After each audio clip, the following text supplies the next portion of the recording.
this multi-part conversation. The reason why it's multi-part is because there's so much that Laruga has to share, and we didn't think it would be justice in one conversation, and so we've broken it up into a multi-part.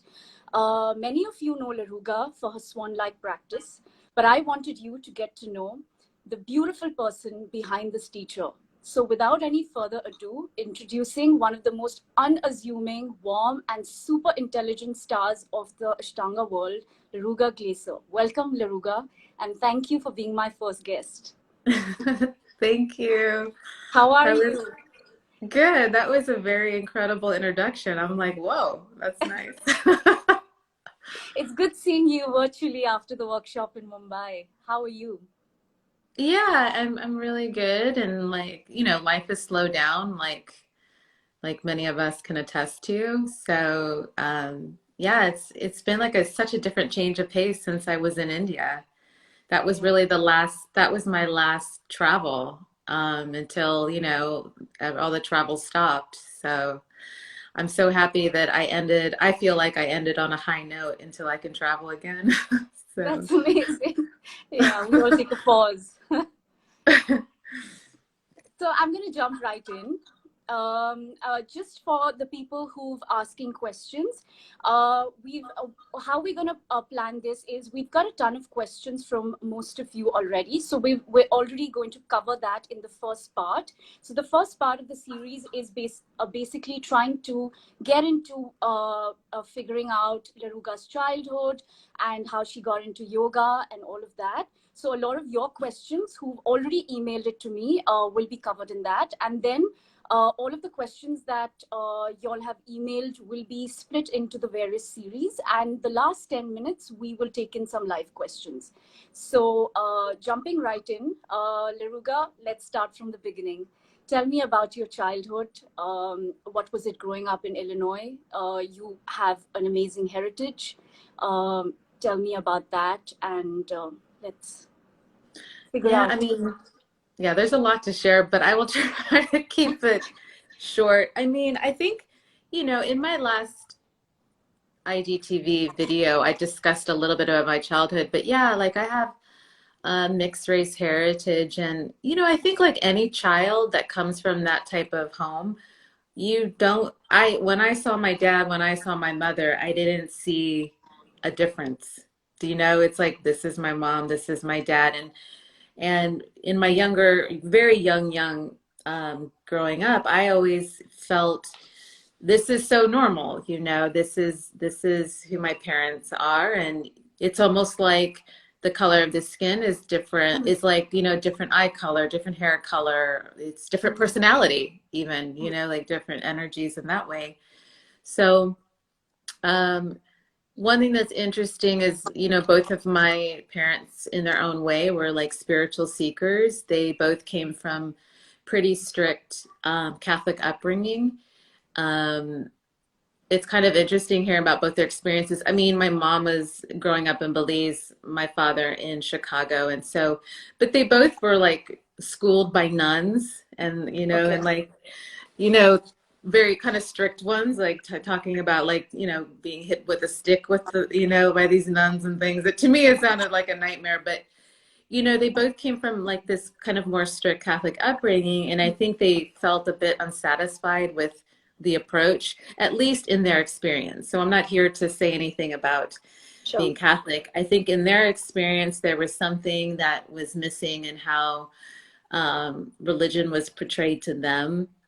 And I think they both wanted religion in their life, but they were searching for other things. And that I find to be really interesting because, I was raised pretty conservatively and, kind of raised to really kind of stick to certain values. And sometimes, which is a good thing. I think now that I look back on it, I'm like, yeah, it's a good thing. Because I mean, I could have run a bit wild, but at the same time, I found myself a little bit in the growing up period, like a little bit unsatisfied with like kind of like these rules to fit into.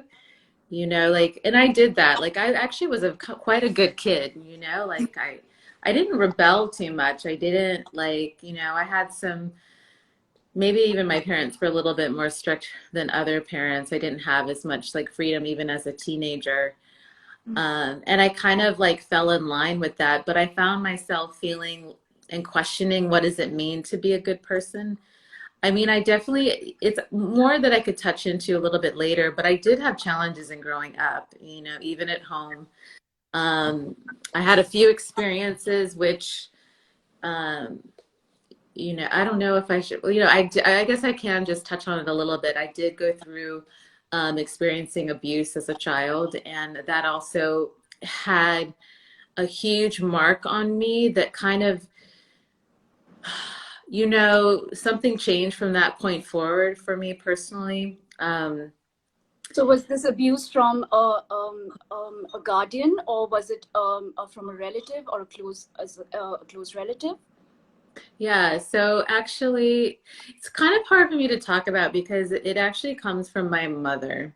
And but I understand with compassion and empathy that, you know, with her upbringing too, there are just so many loaded things that come with that. I'm not trying to make excuses, but um, so much of this pain and this kind of, I don't know, what this abuse is something that passes on, unfortunately.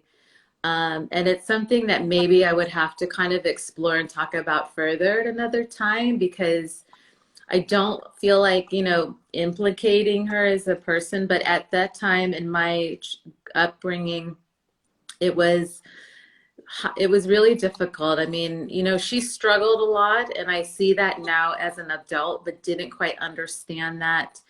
The other thing to contend with, and I think some people can understand because I've talked to other you know, people growing up in the United States who had parents of immigrants, you know, it's like you were always like, my father was more soft on me than my mom because my mom was pushing me to like, a lot of immigrant parents are like this, you know, like she wanted me to be valedictorian of my high school class. She wanted me to be like doctor, lawyer, you know, it's like, it's a very common thing. And maybe from my viewpoint, it's almost like, I mean, I And you was good wanted at to be an actress at one I point, did. Yeah, I did. and I she shot remember it when, down. yeah, when I told her that, she was very unimpressed, let me tell you. Like when I told her I wanted to be like an actress, and I was interested in the arts, you know, and when you have like, again, when you have like a parent that's has an immigrant background, going into the arts, going into It's drama, a no like, go. Yeah. yeah, it's not something that they see for you that's secure. And Yeah. it's, you know, it's also generational. So, Yeah. and because of these different circumstances that I lived through, even the things that I shared on the IGTV, I was just searching for something more meaningful and to kind of answer these deeper questions that I had.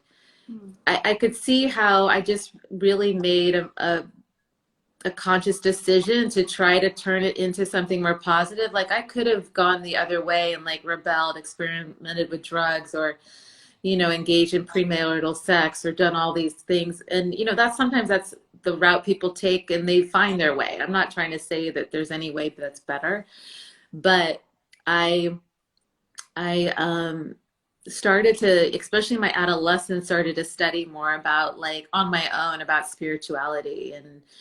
Um, and that's really when like the interest and my connection toward understanding what yoga was just through the study of spirituality. And then, you know, yoga got thrown in there when I was just doing reading and just searching for different things. Just again, it seems kind of funny now, but just even at that age, I was just really trying to find like that meaning of life, you know, like why am I That's here? What's my interesting. purpose, you know? Yeah. And at the same time, being very much a teenager too, you know, like, so there was times I'd be distracted away from that and then I would come back to it. And then there'd be times I would, you know, step away from it and then I would come back to it. So this was Um, while you were a cheerleader, or you were doing yeah. you were seeking spirituality and all of that while, or you were doing becoming a cheerleader? That's really Yeah, and cool. yeah, this was in high school. This was when I was just yeah, and it's funny with like with the cheerleading too, because that it seems very superficial to some people, but it was a very different thing in the school that I went to, because in one way it was about being an ambassador of the school and actually being a bit of a leader in the school, Okay. because you had to have certain conduct. Like all of our teachers had to evaluate us. Your Hmm. conduct had to be good, your grades had to be good, your behavior had to be also like at a certain standard. So the way that it was in our school, it had different aspects to it.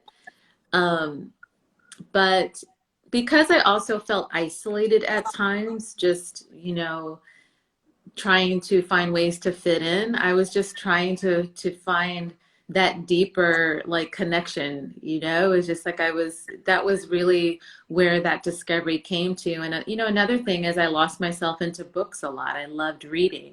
That was like another escape for me in Hmm. times where I didn't feel connected, in times when I didn't feel that I fit in. Like Hmm. learning and reading, that was just something that was just so helpful for me to feel expansive and, like I said before, connected. Interesting. So tell me, you mentioned that your parents were seeking religion. So what spirituality, or which path did you all go down? And so what was your introduction to religion? Was it church? Was it Buddhist? What was spirituality for you growing up? Yeah, so they were part of their faith, like, and that's how they had met, is known as the Baha'i faith. And it's not a very well-known religion. I don't like, maybe it's become well known, but the premise of the religion is that all religions are ultimately one, Right. and that all people are ultimately one. And I just feel so lucky to have been raised with that, like with that type of perspective. And then, the heart of that religion is to respect, all religions, and to see that there is a thread that connects through all of them. And then in the Baha'i faith, it's like kind of taking it further. It's like an evolution of all religions. And um, I just feel the heart and soul of what I was taught through that was just such a great foundation to have, to really feel and to be taught that diversity always adds value, like whether that's through culture, race, like energy, background, uh that's it's like it's adding spice to a dish.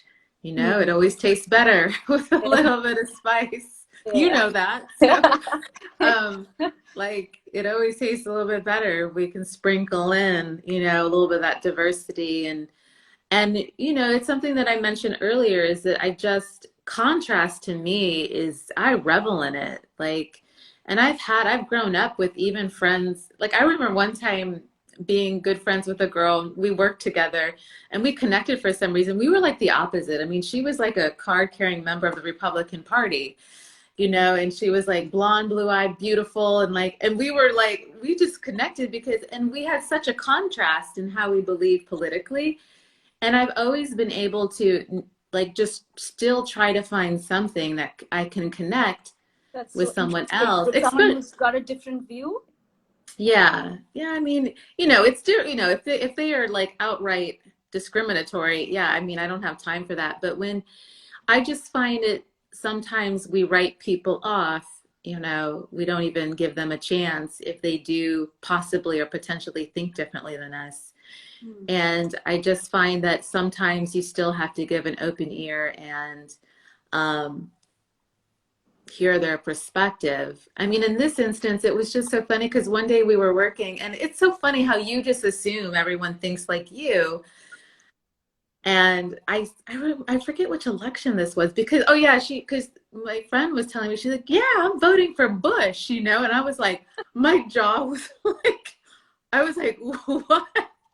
Like, it was like, I almost like, but then I was like, at that point, it was just like, oh, there's so many good things about this person and that, like, but I also kind of laugh at my own bias, how sometimes we assume when, we're like connecting with another individual that they're just automatically going to think like us in every capacity. Right. And then that's like, in that type of way, it's like, I feel like that's such a great opportunity to ask questions, like, why do you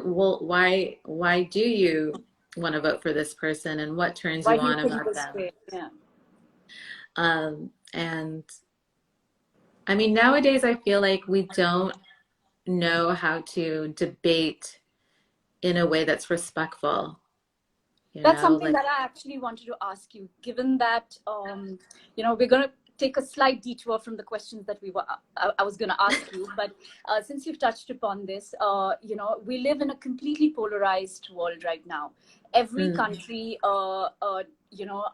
has extremely polarized set of voters.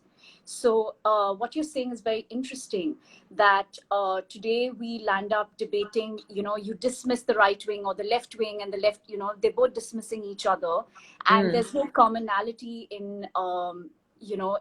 there's no common ground that's found. So how would you address something like that? Well, what I've been questioning now is why and where is the division coming from?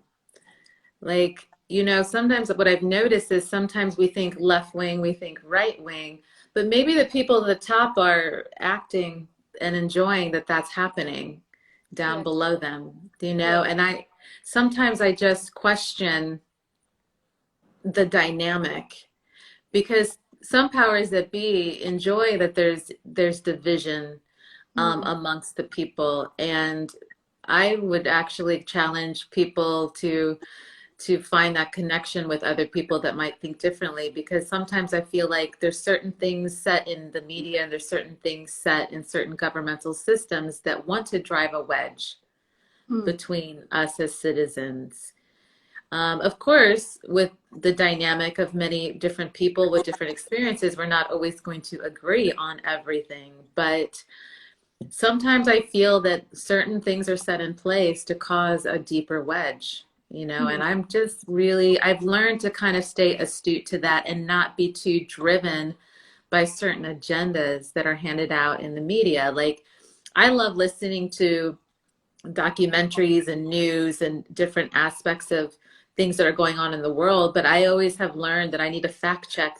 Even I don't care if it's CNN or like 60 Minutes, or I don't care. New Like, York Times. Yeah. it's like at this point, I've seen that there's been, even like, just the fact that I live in Sweden and how some people have reported on Sweden, I've seen, well, no, they didn't quite get that right, or they're leading people down another direction here. That's not actually accurate. So I think now people have to be smarter than ever on what you read, listen, and watch.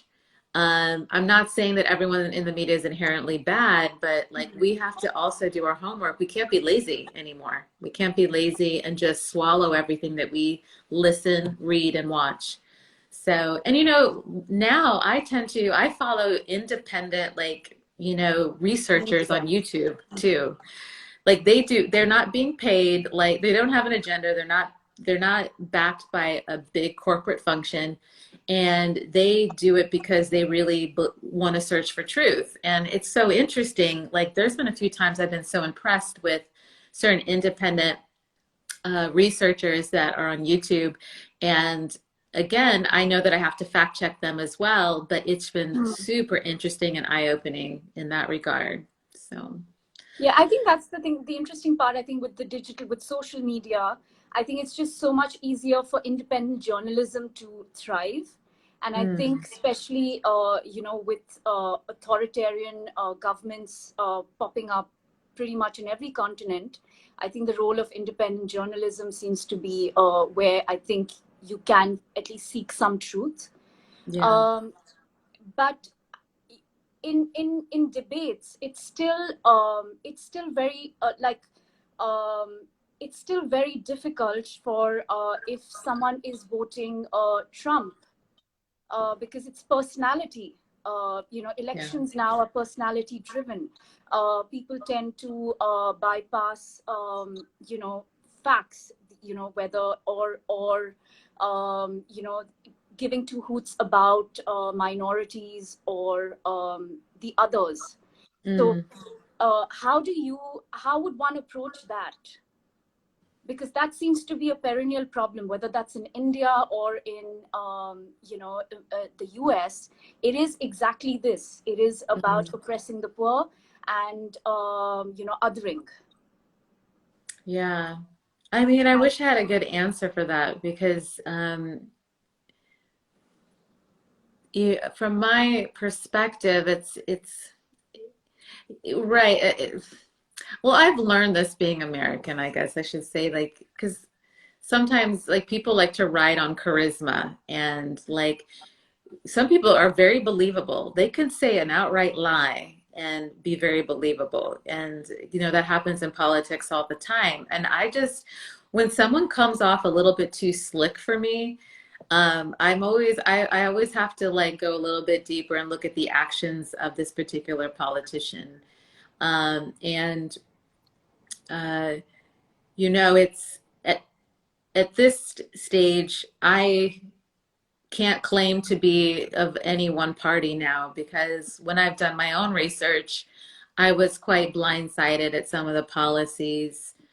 Unfortunately, even of Obama, there's some things I didn't agree with there. And then to also understand that, Clinton incarcerated more African Americans than any other president under, some of his crime bill rules. It's where, again, just because someone carries the card of being uh, of one political party or another, sometimes I feel that that's a little bit of a distraction. Mm. We have to actually be looking like a little bit deeper on the policies and the actions of, each particular leader. Yeah. So now I kind of have gone away from identifying with anything, like even just because when I look at myself, some of my values are liberal and some of my values are conservative. It's like a mixed bag of things. Right to center. Yeah, and the thing that I find interesting is if I kind of use my father as a role model, like he is very conservative with himself, like with his money, with the way that he's very conservative, like with environmental values. Like he's very into conservation of environment and he practices those things with himself. But with other people, he's very liberal. That's an interesting approach. I just, to me, I'm like, there's something to that that's interesting. Like conservative with himself, liberal with others, very open-minded with others, very open-minded with, with what people choose to do, what Mm. people choose to be. Not trying to dictate how they should live their life necessarily. Of course, there's common values that keep Correct. society Yeah. balanced, Yes. but I always found that to be super interesting. And it's something that I have been looking at myself, just kind of seeing him as an example of that. So you brought up your dad in this conversation. So I read somewhere that when you were introduced to organic farming, farmers markets, Mm, sustainable a way of living, composting, because your yeah. dad took you into the dusty pre Whole Foods stores. So what was that like? In the 70s and 80s when Whole Foods and all of, composting and kombuchas and all of that didn't exist or, weren't that popular. Yeah, I mean, I think that's what's so funny. Like, my father was into organic food before it became popular or trendy. Hmm. Because I remember the town that I grew up in, like, it was this little corner shop, like, on a corner street, like, that no one cared about. And yeah, like, a lot of the food was in bulk, and, you had to kind of scoop it out. It was a small shop. Right. And, he would go there semi regularly, of course, take, me and my sister there. And I just was always like, why are we here? Like, I just did not appreciate at that time because, I was more into like a nice, clean, open air, like, grocery store. And it's just funny, like, that was very much part of his, he was into gardening, he was into organic foods. And it's just so funny that now it's such a like kind of trendy thing to do. And now you know, like stores like Whole Foods and other stores too are, you know, are such big businesses now. But back then, you know, it was always this, yeah, this random corner shop, the only one in the town, you know, and yeah, I just laugh about it now because I just thought that he was so odd and so strange. And I didn't like it, you know, even as a teenager. But then as I started getting into yoga and like understanding how important clean food is, then I really, you know, appreciated it and appreciated that I was introduced to it young as a, you know, as a young person. So. So tell me, how did you go from spirituality to yoga? How did that happen? I know you've touched upon it, but you know, there are quite a few people in India who wanted a little bit more of insight into you. So, at the cost of repeating yourself, so if you can just, I know you've answered this question a million times, but just if you can just tell me that switch from how you went from spirituality into yoga, how did that happen? Yeah, so what really drew me into yoga is that again it's experiential. Like it's about doing a practice and going through your own experience and your own like connection. Hmm. And that's what really ultimately drew me in is again, I'm not discounting like the value of religions, but I remember just, you know, following these certain ethos or religion, or not ethos, but following these rules, you know, of religion. Like, you know, my parents were very much like, yeah, like you don't do this, you don't, you know, you don't have sex before you get married, you don't do that, you have to do this. And I kind of understood it like I wanted to be good, like I wanted to be a good person, but I didn't feel that connection coming from the inside going outward. It kind of felt like from the outward kind of trying to come in, but it didn't really feel like it was penetrating because I didn't really feel the connection. And I remember the first time just doing some yoga postures and experimenting with yoga for this first time, like just settling into the body, settling into my breath, allowing my mind to calm. I actually had just a very subtle experience of feeling that deeper connection or embodiment. And that's what's really struck me about yoga. And then, of course, learning more about the philosophy, where, you know, it's you yourself, you yourself are being thrown into the fire of that transformation. And you have to go through the experience to really obtain the knowledge or the wisdom. It's Hmm. something that you have to actively go into. You have to actively practice. Of course, there's practices that we do, like whether that's on a meditation cushion or on our mats, but we also have to actively be aware in our day-to-day life. And how do we use certain struggles and tools to grow, um, and the active principles that we live by. I think that is what really ultimately connected me from that just searching and reading about spirituality to actually put myself into the process of it, put myself into the process of the growth and um, understanding that it's experiential on every level. Of course, there's ways to hide in yoga too, which I've learned as well. Like there's ways to hide inside of this. That's Right. when that self-responsibility is so important and that accountability to ourselves. Another reason why, you know, even working with a good teacher, that's also going to shine that mirror on you at times, but definitely a practice can do that too if you're very open and honest with yourself in the process of going through the practice and you know, seeing your blind spots and leaning into those blind spots are so important because sometimes when we see the blind spots, that's the ultimate point that we need to do, like to change, is that some people see them and they just want to sweep it under the rug further, or we see them and we kind of look at it, Hmm. hold it, because I mean, we can't always change quickly.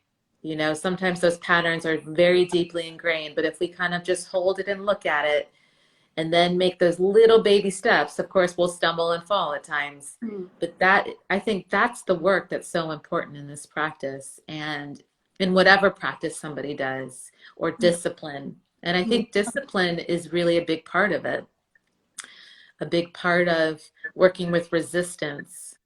And again, seeing those blind spots or dark spots that, we all have, Yeah. every single person Yeah. has. And yeah. So who, sorry, you were saying something? No, Okay. go ahead. So I want to know what, who was your first Ashtanga yoga teacher, and what made you drop into a yoga class 24 years ago? Yeah, so Uh, I first started like on videos, which so I would say my first virtual teacher was David Swenson, even though I didn't meet him until years later.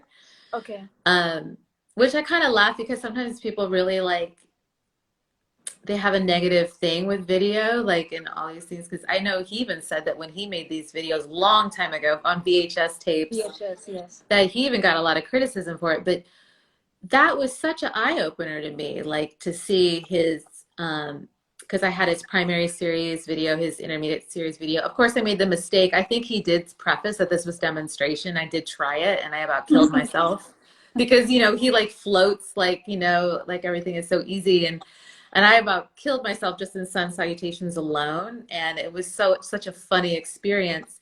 So he was like my first introduction to Ashtanga on my own. And I was making tons of mistakes, of course. And then my first live, like real teacher was a woman. Her name is Laurel Holdry out of Columbus, Ohio. Okay. And she was at that time, she's just a very strong presence, like no bullshit teacher. That's what I remember. Like she just had no bullshit. She was very direct and some people didn't like, but I just appreciated it. I was there like a soldier. I was like, all right, she's no BS. She's to the point. Let's go. I was ready. I was down with it. And I really appreciated her as a start of the practice because the thing that I really remember about her is she really knew how to see your potential before you knew that you had that potential. And in a way, she was also quite fearless. Hmm. And I remember In just what times way? like, what's that? In what way was she fearless? Just me, like there's been times like I when we were working with certain poses, I would be timid. I didn't think I didn't have faith in myself at certain moments. And she's like, no, no, no, you go, you do this, and it was just like, and then you're like, and because she's so direct, it's almost like, okay, I don't want to argue with her, so let me do it, like it's like, and you do, because she kind of just saw like your diamond in the rough. She just kind of saw it and was like, you're ready for this. You're ready for that. Let's go, stop thinking, do it.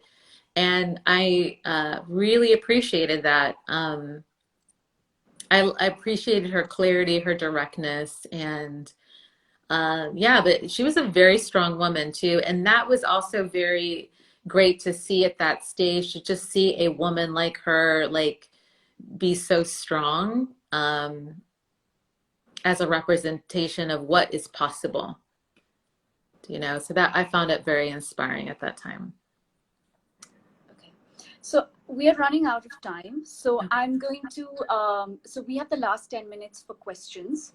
Okay. So I'm going to ask a question while others type in the questions. So Gayatri had asked a question. She said that in this time of COVID, where everyone's mental health is taking a beating and anxiety is, she wanted to know, how do you find the motivation and the inspiration to get onto the mat, and what would you tell others who are struggling to get onto the mat in these times? Yeah, so it's definitely an interesting time because people are living in isolation and not having the same support that they've been used to, whether that's their community, whether that's having their teacher. And this is a great opportunity to build up your own internal muscle, that internal strength to self-practice. I think that, setting these attainable goals is really important. Sometimes we can have like these huge lofty goals, like, okay, since I have extra time, I'm going to do 2.5 hours every day. And like, you know, and then when we don't feel the energy for that, then we kind of beat ourselves up and then we're not so motivated the next day. I really feel like a little bit of yoga is better than no yoga at all. And, you know, I wish I could give more concrete things to do, but you have to work with your resistance and you just have to do it. There's many days I do not want to practice, but I do know ahead of time that after practice, I always feel better. I always feel more settled. I always feel more peaceful. And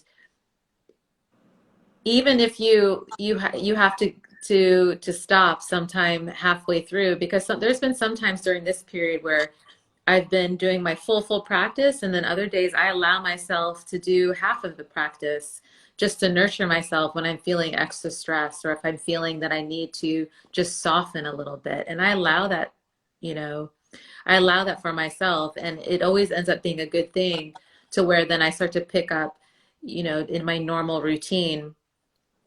um, the other thing to keep in mind is during this period, there's a lot of things happening astrologically. I mean, I think 4 planets are in retrograde now, and there's there's that retrograde is all about reviewing, and there's going to sometimes it's going to feel a little bit like, because I have felt this, and I think we had an eclipse and a full Yeah. moon. Yeah. So it's like sometimes things feel a little bit foggy. I have felt that where I almost feel like I'm like walking in mud. You know, it's like Mm. just getting myself moving and motivated. And I think it's okay, you know, acknowledge that resistance and soften, you know, soften around that, like soften around that resistance that you feel. Do what you can, and like we don't have to, again, it's not a performance. I think we always have to get out of that pursuit of thinking it's a performance. It's a practice, and how we work in these spaces, and how do we work with when the energy is low, how do we work when the energy is high. Maintaining your own self-practice isn't easy. If it were easy, more people would do it, you Yeah. know. So but a lot of people do it, you know. So So, Letron wanted to know what's the name of Laruga's first teacher. oh yeah, her So, name was Laurel Hodri. okay. And Shanti wants to know, do you think a daily practice is a must, even if we are tired or having pain? Well, it is a discipline. You know, it is a discipline. I found that, you know, there's many ways to practice. So depending on what type of pain that you're experiencing, depending on what type of resistance you're experiencing, you know, even if you have to sit on your mat and just do some breathing, and then you get up and manage only sun salutations. I think there's something about just doing something on a daily basis. We don't always, it's almost that we need to do some type of practice, but sometimes we get too attached to what it is or how much. I think we have to allow ourselves to think more long term instead of short term. Because I have gone through periods where I've for different things going on in my body or different things in my energy levels, where I've allowed myself to just take a step back, whether that's half primary, you know, whether that's just doing primary for a while, just to nurture myself, and then get myself in the doing the practices that I was doing before. I think again, it's just doing what you can coming onto your mat. I remember one time I had a student who lost her husband, and you know, she would come to practice, and sometimes in the back she'd just quietly cry. Like she still tried to roll out her mat, and you know, she just actually emotionally couldn't do the same as she did before it. That was okay, but she was kind of just making that Showing effort, up. right, just to put one foot in front of the other. So somebody says, what is your advice about dealing with frustration when you can't get into a posture? And there's a related question to that. As a self-practitioner, if one doesn't have access to a teacher, how does one know when to give themselves a new posture or move on to the next series? Okay, what was the first question again? Frustration of getting into a posture. Okay, well,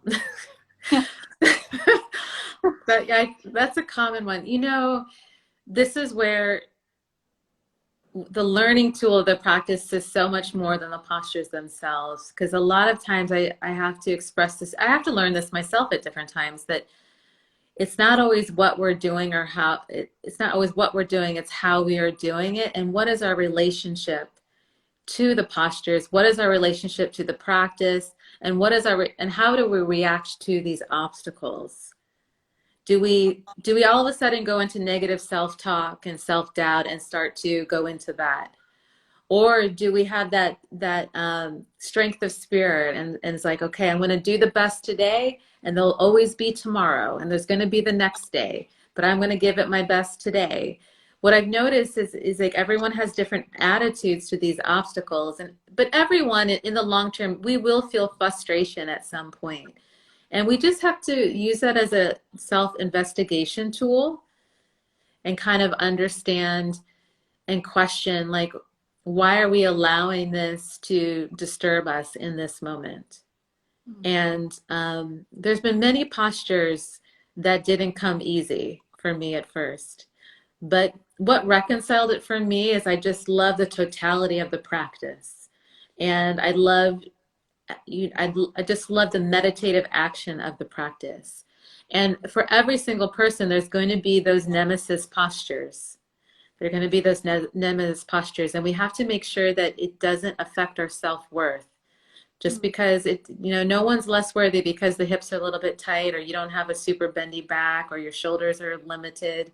These are things that we always have to take into account. And it always makes me sad when people think they're less worthy because of not being able to go into certain postures easily. And some postures will take years. That's been my reality. Years to achieve. And That it's seems okay. impossible. That seems impossible. There were a few, quite a few. So, So, somebody says, as a beginner in Ashtanga practice, what is the best way to learn, virtual or real-time teacher? I mean, I would always say if you have a real live teacher available, you got to take that. Yeah. Having a teacher see you with their eyes, especially in Ashtanga Yoga, because Ashtanga Yoga is very energetic. Like the teacher wants to hear your breath. There's a lot that goes into the energetic nature of the practice as well. Somebody saying, do you practice with your on your period? So, I mean, maybe I'm a little bit of a rebel, but I always go with how I feel. Like I always go with how I feel. So there's some, I don't know, I think many women already know this, but depending on which ovary releases the egg, it's like, sometimes we have a bad side and we have a easier side. Like, so I've noticed that some months I'm really feeling bad, and other months I could feel almost like, nothing has happened. So I kind of try to honor that. But I do take it a little bit easier if I do practice, or I might take it totally off, the days totally off. Traditionally, it's recommended the 3 days off. Personally, for me, I tend to feel worse up in the few days before the practice. And I tend to feel much better like during. That's interesting. That's what I've also experienced with many of my students with pregnancy, that some women feel so. So I feel like with the period, it's the same, and I think it's just important during our period. We don't have to be ambitious. We just have to really listen to our body. Okay, so we're running out of time, Laruga. Thank you so much for the first session. Do you want to take one last question? Sure. How does one know when to move forward in the series or onto the next series as a self-practitioner without access to a teacher? That's a really good question.